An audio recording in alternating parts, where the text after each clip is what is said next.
Hello guys, कैसे हैं आप सब। आई होप आप सब अच्छे होंगे। ठीक है, और अच्छे नहीं है तो अच्छे रहने की कोशिश कीजिए यार।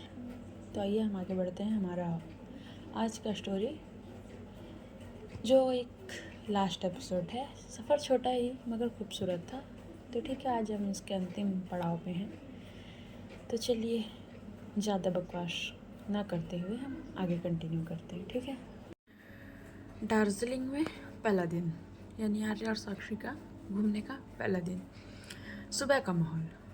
सुबह दार्जिलिंग की ठंडी हवा में एक अलग ही ताजगी थी। हल्का सा कोहरा था, पहाड़ियों के बीच फैला हुआ सूरज की पहली किरण बादलों को चीरती हुई जो सामने आ रही थी। आर्या साक्षी हनीमून पर आए थे। दोनों के चेहरे पर एक उत्साह था, हल्का सा संकोच दिख रहा था। रात की लंबी यात्रा और एक माहौल के बावजूद दोनों की आंखों में चमक थी और वो घूमने की एक्साइटमेंट लेवल भी काफ़ी ज़्यादा तेज़ थी। होटल की बालकनी से खड़े होकर साक्षी ने कहा, आर्या देखो ना कितना खूबसूरत नज़ारा है। तुमको नहीं लगता जैसे कोई सपनों की दुनिया हो। आर्या मुस्कुराई और बोली, हाँ ऐसा लग रहा है जैसे समय ही ठहर गया है और बस मैं और तुम और हमारे सपने। साक्षी ने धीरे से उसका हाथ पकड़ा। उस पलों के में शब्दों की ज़रूरत नहीं थी। पहाड़ी की ठंडी हवा, सुबह की शांति और दोनों के बीच अपनापन, सब कुछ मिलकर एक सुंदर दृश्य बना रहे थे। सुबह के 10 बजे नाश्ता करके दोनों अपना बैग लेके निकल गए थे। दार्जिलिंग की सड़कों पर हल्की चढ़ाई थी। दोनों एक दूसरे को सहारा देते हुए चलते हुए आगे जा रहे थे। हाँ, इनका पहला डेस्टिनेशन था बीट प्लेस, जहाँ सिर्फ सुकून के अलावा और कुछ नहीं मिलता, ऐसा बोला जाता है।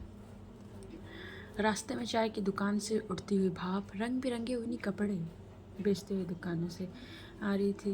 पहाड़ी की दूरी बस छोटा सा गांव से होकर गुजर रही थी। सब कुछ नया थी, नई यादें जैसा लग रहा था। बीट प्लेस पहुंचते ही उनका मन खिल उठा। वहाँ आसपास घने चीड़ के पेड़ थे, झूलते बादल, पत्थरों से बने रास्ते और खुले मैदान थे। दूर दूर तक फैली हरियाली के बीच एक छोटा सा कैफ़े भी था, जहाँ स्थानीय लोग गरम गरम मोमोज और चाय बेच रहे थे।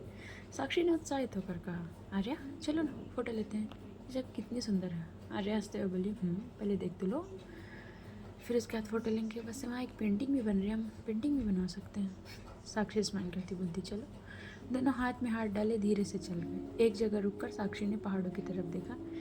यहाँ आकर मन पूरा शांत हो गया है, जैसे सारी दुनिया की भाग दौड़ सब कुछ पीछे छूट गया है। यहाँ सिर्फ शांति के अलावा और कुछ नहीं है। बस मन ऐसा करता है कि मैं बस यहीं रुक जाऊँ। आर्या ने जवाब दिया, शायद यह हो भी जाता, बट ये सिर्फ कुछ वक्त के लिए है। हम सपनों की दुनिया में हैं, पर हमको सपनों की दुनिया से निकल कर अपनी असलियत दुनिया में जाना ही पड़ता है, जो हमारा वजूद है। दोनों इस बात में हंस दिए थे। एक बूढ़े दादाजी वह अपने हाथ से बनी ऊनी टोपी बेच रहे थे। उन्होंने क्या प्यार से कहा, बिटिया ये पहाड़ी टोपी है, बहुत गर्म रहेगी, ले लो। साक्षी ने मुस्कुराते हुए टोपी पहन कर देखा और आर्या की तरफ आंख मार दी। दोनों हंसी से खिल उठे। दादाजी ने आशीर्वाद दिया, खुश रहो, हमेशा शांत रहो। उस आशीर्वाद ने दोनों के दिल में एक अनोखा सा मिठास भर दिया। बीट प्लेस के पास से लोग किनारे में बैठ रहे थे। साक्षी ने चुपके से कहा, आर्या क्या तुम्हें लगता है ये सफ़र हमारी ज़िंदगी की नई शुरुआत हो सकती है। आर्या ने उससे देखा, उसकी आंखों में देखी। हाँ, साक्षी की आंखों में चमक थी, बहुत सारे सवाल थे और जैसे आर्या से ढेर सारी उम्मीदें लगा के बैठी थी। आर्या स्माइल करती और बोलती, हाँ ये सफ़र है जो सिर्फ एक घूमना नहीं होगा, हम दोनों को समझने का एक रास्ता हो सकता है। हम दोनों एक दूसरे से वादा कर सकते हैं कि हम हमेशा साथ रहेंगे, एक दूसरे को समझेंगे। मैं ऐसा नहीं बोलती कि हमारे लाइफ में कोई गलती नहीं होगा या कुछ, बट कभी भी हम दोनों एक दूसरे पर भरोसा करेंगे। साक्षी ने धीरे से उसका हाथ कस कर पकड़ लिया। हवा और ठंडक के बीच उस पल में गर्माहट दोनों के बीच की दूरी को पूरी तरीके से ख़त्म कर दी। अब ये लोग बीट प्लेस में थोड़ा सा समय बिताने के बाद लगभग 45 मिनट के आसपास ये लोग अपने दूसरे डेस्टिनेशन पे गए, टाइगर हिल। हाँ, टाइगर हिल एक काफ़ी रोमांटिक प्लेस है। वहाँ गए थे लोग, वहाँ से ऊंची ऊंची पहाड़ियाँ देखी इन्होंने और बहुत सारी चीज़। अब वहाँ इन लोग को पहुँचते घूमते तक इन लोग को बज गया था दोपहर के लगभग 2 बज चुके थे। अब दोनों के बेटे में बहुत तेज चूहे दौड़ रहे थे, खास करके साक्षी। नज़दीकी पास में देख के एक नज़दीकी होटल में जाते हैं लोग, जो पूरी तरीके से पहाड़ी ट्रेडिशनल से बना हुआ था। पूरी तरीके से पहाड़ियों द्वारा वहाँ काम किया गया था। ऐसा लग रहा था वहाँ की एंटीक पीसेस रखी हुई थी, वो सारी पहाड़ियों द्वारा बनाए गए थे। ऐसा लग रहा था काफ़ी खूबसूरत था। अब ये लोग वहाँ दार्जिलिंग का फेमस पहाड़ी खाना मंगाते हैं, जिसमें था सबसे पहले मोमोज के साथ था ठुकमा, ठुकमा के साथ था चुरपी, जो दार्जिलिंग का फेमस खाना है भाई। आलू दम थे, आलू दम के साथ नेपाली अचार और सेल की रोटी, जो वहाँ सबसे ज़्यादा फेमस है। और अगर आप दार्जिलिंग हैं तो दार्जिलिंग टी को कैसे भूल सकते हैं, दुनिया भर में मशहूर। एक खुशबू और हल्का फ्लेवर इसका अलग बनाता है, हर चाय प्रेमी के लिए ज़रूरी है। वैसे ही दार्जिलिंग का फेमस चाय। साक्षी बोलती है अरे इतना सारा ज़्यादा नहीं हो जाएगा? अरे बोलती नहीं, बिल्कुल नहीं, हम दार्जिलिंग आए हैं, दार्जिलिंग आके ये सारी चीज़ ना खाएं, ऐसा तो हो ही नहीं सकता। दोनों मस्त भाई पेट भर के अपना पेट पूजा करते हैं। अब इन लोग को लगभग शाम के 4 बज चुके थे। अब साक्षी बोलती आ रहे चलो, अब मेरे अंदर हिम्मत नहीं है घूमने का, अब बस जाके थोड़ा सा रेस्ट करना है मुझे। ये लोग वहाँ से निकलते हैं बिल पे करने के बाद और पहुँचते हैं अपने होटल की तरफ। हाँ, ये लोग अपने होटल से काफ़ी दूर आ चुके थे। इन लोग को जाते जाते लगभग 2 घंटे लग जाते हैं भाई। 2 घंटे के ट्रैवल करने के बाद ये लोग फाइनली पहुँचते हैं अपने होटल में, जहाँ लोग रुके हुए थे। होटल रूम जाते ही भाई सबसे पहले जाके वो पड़ती है बेड पे, लेट ही जाती है बंदी। ऐसा लग रहा था कि बहुत मेहनत करके आई है। वो काफ़ी थक चुकी थी। आगे जाती है, फ्रेश होती है, एज यूजुअल आके ड्रेस चेंज करके बैठे थे। हाँ, उसके कुछ इंपॉर्टेंट कॉल आए हुए थे, उसको वो अटेंड करके बात कर रही थी। अब ये सारी चीज़ करते करते साक्षी तो सो ही चुकी थी। ना उसने कपड़े चेंज किए थे, ना वो फ्रेश हुई थी, ना कुछ भी, ना उसने खाना खाया था, कुछ नहीं। अब ये रात निकल जाती है। रात निकलने के बाद 2-3 दिन, लगभग 3 दिन ये लोग बहुत सारे वहाँ के डेस्टिनेशन को विज़िट करते हैं, बहुत सारी जगह घूमते हैं, हाइकिंग करते हैं और बहुत कुछ करते करते इन लोग को लगभग 3 से 4 दिन निकल जाते हैं वहाँ पे। अब सिर्फ बचा हुआ था 2 दिन। 2 दिन आजा कुछ प्लान बनाती है। साक्षी के साथ वो घूमने के लिए गई थी, ठीक है, घूमने के लिए गई थी। अब इन लोग को आते आते हो गया था शाम के बजे थे 6:30 की योजना बनाई थी। हाँ, उसने प्लान किया था साक्षी को सरप्राइज़ देगी। उससे पहले ही फूलों की पंखुड़ियाँ मंगवा रहे थे, लाल गुलाब, सफ़ेद लिली और कुछ पहाड़ी फूल थे। कमरे की चारों तरफ दीवारों पर नर्म पीली लाइट की रोशनी जल रही थी। बिस्तर पर सफ़ेद चादर पर गुलाब की पंखुड़ियाँ बिखरी हुई थी। मोमबत्ती की खुशबू से पूरा कमरा रोमांटिक लग रहा था, पूरे रोमांस से भर चुका था भाई कमरा। साक्षी जैसे ही कमरे में एंटर करती, वो शब्द देख के शॉक्ड, उसकी आंखें फटी की फटी। वो तुरंत पीछे पलट के आर्या को देखती है। तो आर्या गेट के पास से टिक के खड़ी थी और मुस्कुराते बोलती है जी साक्षी जी बताइए। तो बोलती है ये सब, बोलती है बस आपके लिए मेरा प्यार। इतना भूलने के बाद वो आगे आने लगती है। साक्षी बोलती है अच्छा तुम्हारा प्यार बस एक दिन है? तो आर्या उसके पास आती है, उसके कमर को पकड़कर बोलती है अरे एक दिन कैसे, ऐसे कैसे एक दिन, पूरा भाई 365 दिन हम आप ही के हैं, आपको यकीन नहीं है तो यकीन देना। साक्षी बोलती है प्लीज़ प्लीज़ छोड़ो मुझे पहले फ्रेश होने जाना है। बोलती बहुत, फिर वो जो है आर्या को चिक्स को किस करती है और बोलती बहुत अच्छा डेकोरेट करवाया तुमने, नाइस, बहुत अच्छा लगा मुझे। इतना बोलने के बाद जो है वो जाती है फ्रेश होने के लिए, प्रॉपर फ्रेश होके आ जाती है। आर्या जो है वो खिड़की के बाहर खड़ी हुई थी। खिड़की के बाहर दार्जिलिंग की पहाड़ियों पर चांदी बिखरते हुए बादल धीरे धीरे बह रहे थे। कमरे में हल्की हल्की म्यूज़िक की धुन चल रही थी। माहौल बहुत रोमांटिक हो चुका था, जो दिल की धड़कनों को बहुत तेज़ कर रहा था। बाहर की ठंडी हवा चल रही थी, लेकिन अंदर आर्या को जैसे बहुत ज़्यादा हीट फील हो रही है, उसको बहुत गर्मी महसूस हो रही थी। साक्षी हल्के रंग की नाइटी पहनी हुई थी। आर्या बस उसे देखती रही थी, एक टक उसकी आंखों में खो गई थी। जैसे आर्या की आंखों में सिर्फ आज प्यार था और कुछ नहीं, और एक शरारती भरी चमक भी थी उसकी आंखों में। साक्षी भी उसके पास आके खड़ी होती है, दोनों ही खड़े हुए थे। आर्या जो है साक्षी को बैक हक करके खड़ी हुई थी। आर्या धीरे से बोलती है तो मैडम कैसा लगा आपको ये ट्रिप?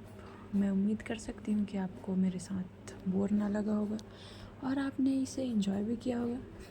साक्षी स्माइल करती रह बोलती है अच्छा।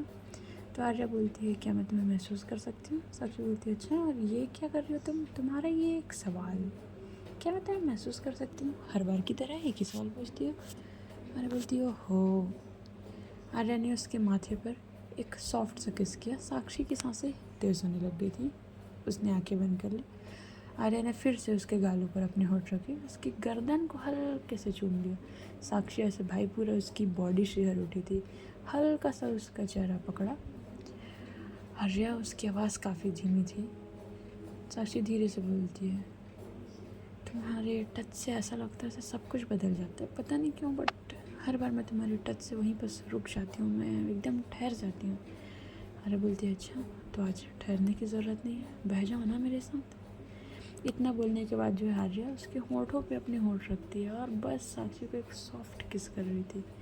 साक्षी अपनी आंखें बंद नहीं की थी, वो आर्या को देख रही थी। हाँ, आर्या की आंखें बंद थी। आर्या हल्का से उसके होठों में बैठ कर इधर बोलती है, क्या हो गया? साक्षी बोलती है, तो आर्या बोलती है, तो आंखें क्यों खोली है? तो साक्षी की आंखें बढ़ी जाती है। वो बोलती है, तुम्हें कैसे पता कि मेरी आंखें खुली है? बोलती है, बीवी क्या है ना, मैं आपको हर तरह से महसूस कर सकती हूँ, मुझे पता है आप कब क्या सोच रहे हैं, कब क्या मूवमेंट कर रही। तो सो इतना ये बोल रही थी। साक्षी जो है फिर से उसके होठों पे अपने होठ रखती है और उसको एक डीप किस करने लगती है। अब किस करते करते आर्या थोड़ा सा आगे बढ़ रही थी, साक्षी पीछे हो जाती है। आर्या बोलती है, क्या हुआ? साक्षी बोलती है, कुछ नहीं, बस मुझे लगता है आज भूख लगी, कुछ खाना चाहिए। आर्या स्माइल करती बोलती है, अच्छा तो खा ही तो रही हूँ, मैं तुम्हें खा लेती हूँ, तुम मुझे खा लो। साक्षी बोलती है, अच्छा इससे एनर्जी नहीं आएगी, सिर्फ एनर्जी ख़त्म होगी। आर्या बोलती है, कोई बात नहीं, चलो ट्राई करते हैं आज कुछ नया। इतना बोलने के बाद वो फिर से साक्षी को पकड़ती है। फिर आर्या ने धीरे से उसके कपड़ों के बटन को खोल दिए। हर बटन खोलते ही साक्षी की सांसें काफ़ी तेज़ हो रही थी, उसका चेहरा गुलाबी होते जा रहा था, भाई लाल हो चुका था। फिर साक्षी जो है उसने आर्या की शर्ट पकड़ ली और उसके शर्ट पकड़ के अपनी तरफ खींचा। आर्या, मुझे तुम्हारे बिना कुछ अधूरा सा लगता है। आर्या ने उसके माथों को चूम लिया हल्के से और बोला, तो आओ, अब हम अधूरे नहीं रहते हैं, आज पूरे हो जाते हैं। उसने उसकी गर्दन से लेकर उसके कंधे तक अपने होठ रखे। साक्षी ने आंखें बंद कर ली, उसका चेहरा अपने हाथ में थाम लिया। हाँ, दोनों की सांसें काफ़ी तेज़ थी, लेकिन स्पर्श, दोनों के स्पर्श में सिर्फ एक कोमल, सिर्फ एक प्यार का एहसास, एक सॉफ्टनेस और एक अपनापन और भरोसे से बनी हुई रात। धीरे धीरे आर्या जो है साक्षी को, आज आर्या का अंदाज काफ़ी अलग था। वो साक्षी को धीरे धीरे किस कर रही थी। धीरे धीरे दोनों बिस्तर पर लेट गए। मोमबत्ती की हल्की रोशनी में उनकी त्वचा चमक रही थी। आर्या ने उसके बालों को, गर्दन और कंधों पर किसेस करना स्टार्ट किया। सारा स्किन हल्के स्पर्श के साथ जहरन महसूस की और खुद को आर्या की बाहों में समर्पित कर दिया। हाँ, आर्या अब थोड़ी थोड़ी वाइल्ड होने लगी थी। उसने साक्षी को किस किया, बाइट्स किए।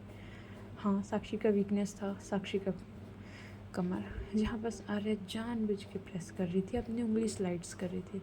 साक्षी अपनी गहरी सांसों को संभालते बोलती, आर्या प्लीज़ वहाँ नहीं, पता है ना मेरा वीक पॉइंट है वो, प्लीज़ वहाँ नहीं। तो आर्या बोलती है, अच्छा अभी तक तो नहीं पता था, बट आपने बता के मुझे गलत कर दे। इतना बोलने के बाद जो है साक्षी को पीछे पलटा देती है। पीछे पलटाने के बाद उसके बैक पे किस करना स्टार्ट करती है, उसके शोल्डर से लेके नीचे आती है। नीचे आते आते उसको किस करती है। किस करने के बाद फिर उसको पलटाती है। फिर आर्या जो साक्षी के चेस्ट एरिया पे किस करती है। अब जैसे प्रेस करती है, भाई साक्षी का सबसे वीक पॉइंट, साक्षी बोलती है, आर्या प्लीज़। इतना बोलने के बाद जो है, तो जैसे ही आर्या आगे बढ़ी थी, पता नहीं साक्षी को क्या होता है, सडनली साक्षी जो है आर्या को पलट लेती है और वो आर्या के ऊपर आती, बोलती है, इस बार नहीं, हर बार तुम्हारा ही मनमानी चलता है, मैं भी चाहती हूँ मैं भी तुमसे प्यार करूँ, बट नहीं, तुम हर बार मुझे रोक देती है, इस बार नहीं।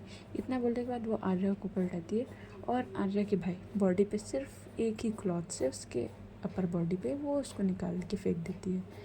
हाँ, साक्षी आज थोड़ी वाइल्ड लग रही थी। आर्या सिर्फ उसको देख रही थी और बोलती है, बीवी मैं तो चाहती हूँ कि आप मुझसे प्यार करें, बट आप ही हैं कि हमेशा दूर दूर भगती रहती है, मैं तो पूरी आपकी, आप जो चाहें वो मेरे साथ कर सकते हैं। इतना ही बोलती है। साक्षी जो है आर्या के चेस्ट पे प्रेस करते हैं। आर्या बोलती है, आउच, इतना भी नहीं बोला था मैंने, रिलैक्स, आराम से। इतना बोलने के बाद साक्षी जो है आर्या के होठों पे अपने होठ रखती है। हाँ, साक्षी आर्या को बहुत सारे किस कर रही थी, बाइट्स कर रही थी। हाँ, उसके चेस्ट एरिया पे जाके वो लिक भी करती है, सक भी करती है। आर्या बोलती है, साक्षी अगर मेरी आवाज़ कमरे से बाहर गई ना, तो माय गॉड क्या होगा तुम सोच भी नहीं सकती हो। तो साक्षी जो है बोलती है अच्छा मैं जाने ही नहीं दूँगी। इतना बोलने के बाद वो आर्या के होठों पे अपने होठ रखती है और भाई फिर से साक्षी आर्या को प्रेस करती है उसके चेस्ट पे।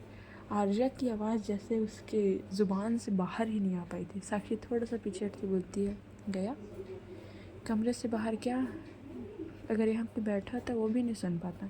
इतना बोलने के बाद जो उसको किस करती है, बाइट्स करती है। हाँ, आज साक्षी ने पूरी तरीके से आर्या के ऊपर कंट्रोल बना के रखा था। लगभग 2 घंटे बाद जब साक्षी को एहसास होता है कि हाँ अब आर्या थक चुकी है, कंप्लीट हो चुकी है आर्या पूरी तरीके से, साक्षी उसके बाजू में आके लेट जाती है।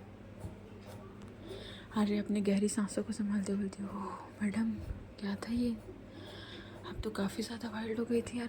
साक्षी बोलती है तो मेरे से पंगा नहीं लेने का, मैंने पहले ही बोला था तुमको, बट नहीं, तुम तो हमेशा अपनी मनमानी करती हो। आर्या जो है उसको साक्षी को पकड़ती है और अपने ऊपर लेटा लेती है और अपने ऊपर एक चादर लेती, बोलती है अच्छा अब क्या करें, लाइफ टाइम के लिए पंगा ले चुके हैं तो अब कुछ नहीं कर सकते। इतना बोलने के बाद वो लोग कुछ बातें करते हैं, कुछ नॉर्मल टॉक्स, रोमांटिक बातें चल रही थी दोनों के बीच में। हाँ, आर्या साक्षी के बालों को सहला रही थी। ये लोग ऐसे सो जाते हैं, ठीक है। ये रात इनकी बहुत खूबसूरत निकलती। अब देखते देखते ये लोग लगभग 2 साल, आज आर्या और साक्षी की वेडिंग एनिवर्सरी थी, दूसरा साल। हाँ, दोनों के बीच में काफ़ी लड़ाई हुए, झगड़े हुए, हर चीज़ हुए, पर दोनों ने हर बार एक दूसरे का साथ दिया। हाँ, निशा और हमारी जो सांझ है उन्होंने इंगेजमेंट कर लिया था। हाँ, निशा थोड़ी सी बीच में हो गई थी, बट सांझ ने काफ़ी अच्छे से उसको हैंडल किया था। अब यहाँ दूसरी तरफ आर्या के एनिवर्सरी पे सांझ जो है उसने थोड़ी ड्रिंक कर ली थी। निशा काफ़ी ज़्यादा गुस्से में थी। निशा सांझ को संभालते हुए बेडरूम तक लेके जाती है। बेडरूम में लेके जाती है तो जो निशा है वो गुस्से में सांझ को बेड पे पुश करती है, तुम क्या ज़रूरत है तुमको उस लड़की के करीब जाने का, और इतना बोल के उसके करीब जाती है। सांझ ने एक फॉर्मल ड्रेस पहनी हुई थी, उसका कॉलर पकड़ती है, और क्या ज़रूरत है उस लड़की के साथ इतना क्लोज होकर डांस करने का, तुमने ड्रिंक क्यों की, सिर्फ उस लड़की के बोलने पर तुमने ड्रिंक कर ली। इतना ही बोलने के बाद जो है निशा एकदम गुस्से में थी। हाँ, सांझ ने किसी के साथ पार्टी में डांस कर लिया और ड्रिंक कर लिया था, और शायद वो उस लड़की के थोड़े से ज़्यादा करीब थी। ये बात हमारी निशा को अच्छा नहीं लगा था। निशा सांझ को किस करना स्टार्ट करती, काफ़ी वाइल्ड, काफ़ी डीप। वो उसको किस कर रही थी, बाइट्स कर रही थी। सांझ तो बस मंदहोश हो रही थी। हाँ, वो थोड़ी नशे में भी थी। वो निशा को थोड़ा सा अपने से दूर करती, बोलती तो क्या करती मैं, तुम तो मुझे देखती ही नहीं हो, ना मुझे अपने पास आने देती हो। क्या बोला था तुमने एंगेजमेंट के बाद, हमारी एंगेजमेंट को 1 साल हो गया, तुम पता नहीं तुमको क्या बदल गया तुम्हारे अंदर, तुम तो मुझे अपने आप से ऐसे दूर रखती हो जैसे कि मैं एग्जिस्ट नहीं करती तुम्हारी लाइफ में। तो तुम दूर हटो ना मुझसे, दूर रहो, क्यों मेरे पास आ रही हो, और एंगेजमेंट नहीं करनी है तो तोड़ दो। इतना ही बोलना था। निशा गुस्से में आ जाती है, सांझ के बालों को ग्रैब करती है और बोलती है अच्छा एंगेजमेंट तोड़ दूँ ताकि तुम उस लड़के के साथ जाके एंगेजमेंट कर सको, सोचना भी मत, तुम्हारी बहुत बड़ी गलतफहमी। इतना बोलने के बाद उसको किस करना स्टार्ट करती, काफ़ी वाइल्ड, काफ़ी डीप। हाँ, वो किस करते करते सांझ के होठों पे काफ़ी गहरे काट चुकी थी, जहाँ से हल्की सी ब्लीडिंग हो रही थी। सांझ अपना एक फिंगर रखती है और बोलती है निशा क्या है ये। निशा बोलती है अभी तुमने मेरा रूप कहाँ दे। इतना बोलने के बाद निशा ने एक लहंगा टाइप पहना हुआ था कुछ, वो उसका चैन ओपन करती है। हाँ, सिर्फ सांझ बेड पे बैठे उसे देख रही थी। वो अपनी सारी ड्रेस वहीं पर खड़े खड़े ओपन करती है। सारी ड्रेस बोलने से उसके बॉडी पे एक भी क्लॉथ्स नहीं थे। सांझ की आंखें फटी की फटी, आधी तो वो नशे में थी और आधा उसको निशा का नशा। वो देख के भाई बंदी का जो हालत ख़राब होता है, वो तो पूरी तरीके से मदहोश। वो जैसे ही निशा के पास आने लगती है, निशा बोलती है तुम छूना भी मत मुझे और वहीं रहो, तुमको मेरे पास भी आने की ज़रूरत नहीं है। इतना बोलने के बाद वो आती है, वो सांझ के पास आती है, और सांझ ने जो ड्रेस पहनी थी शर्ट टाइप से थी, उसके शर्ट के सारे बटन खोलती नहीं, ऐसे खींचती है इतने अजीब तरीके से, पता नहीं कैसे फोर्स लगा के खींचती है कि उसके सारे शर्ट के बटन टूट जाते हैं। सांझ नशे में तो थी, बट इतने भी नहीं कि उसको कुछ समझ नहीं आता, वो अपने होश में भी थी। वो एकदम शॉक्ड, बोलती है निशा आराम से। इतना ही बोलना था, निशा उससे बाइट्स करती है, किस करती है। भाई निशा जो अपना प्यार सांझ के ऊपर बरसाती है।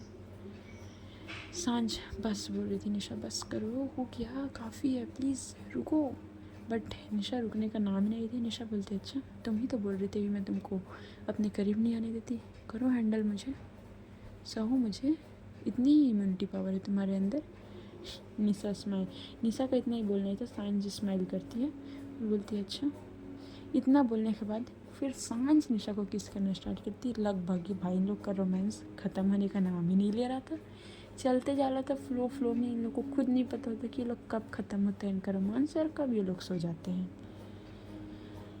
अब यहाँ हमारे आर्या और साक्षी दोनों खिड़की के पास खड़े हुए थे, कुछ बातें कर रहे थे। हाँ, इनके बीच शायद इनकी वेडिंग एनिवर्सरी को 2 साल हो चुके थे। ये लोग बस खड़े होकर वहाँ पास बातें कर रहे थे, चांद की तरफ देखे थे। मौसम काफ़ी अच्छा था, ठंडी ठंडी हवा चल रही थी। हाँ, ये दोनों प्लान कर रहे थे कि एक बेबी अडॉप्ट करेंगे। बस इसी बारे में कुछ बातें चल रही थी और अपने पुराने दिनों को याद कर रहे थे। यही सब बातें चल रही थी। अब देखते देखते जो है 2 महीने और निकलते। हाँ, दोनों ने एक बेबी गर्ल को अडॉप्ट किया था जो लगभग 4 साल की थी। हाँ, अनाथ आश्रम से इन लोगों ने अडॉप्ट किया था, जो काफ़ी क्यूट थी। ठीक है, उनका नाम इन्होंने सान्या रखा था।